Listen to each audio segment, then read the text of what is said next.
சர்க்கரை நோயாளிகள் தங்களது அன்றாட உணவில் இரத்த சர்க்கரை அளவை வேகமாக உயர்த்தும் சாதாரண வெள்ளை அரிசியை பயன்படுத்துவதை முற்றிலும் குறைத்துக் கொள்வது உடலுக்கு மிகவும் நல்லது. இதற்கு மாற்றாக உடலுக்கு தேவையான ஊட்டச்சத்துக்கள் அதிகம் நிறைந்த சிவப்பு அரிசி, மட்டை அரிசி மற்றும் பாரம்பரிய கைக்குத்தல் அரிசி போன்றவற்றை தகுந்த அளவில் உணவில் சேர்த்துக் கொள்ளலாம். நீரிழிவு நோயால் பாதிக்கப்பட்டவர்கள் வெளியில் செல்லும்போது தங்களது தாகத்தை தணிப்பதற்காக பழச்சாறுகளை அடிக்கடி வாங்கி அருந்துவதை வழக்கமாக கொண்டிருப்பதை தவிர்ப்பதே நல்லது.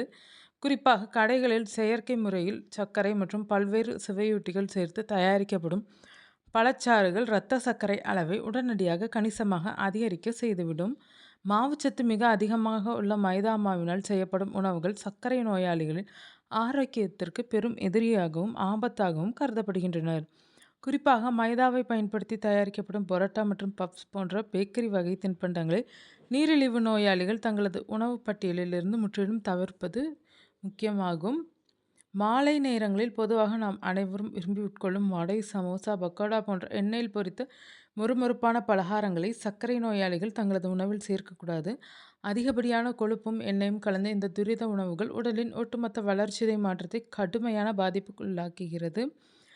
சர்க்கரை நோயை கட்டுக்குள் வைப்பதற்கு முறையான உணவு பழக்க வழக்கங்கள் வாழ்நாள் முழுவதும் மிக சரியாக பின்பற்றுவது ஒன்றே மிக சிறந்த தீர்வாக அமையும் என மருத்துவர்கள் கூறுகின்றனர்.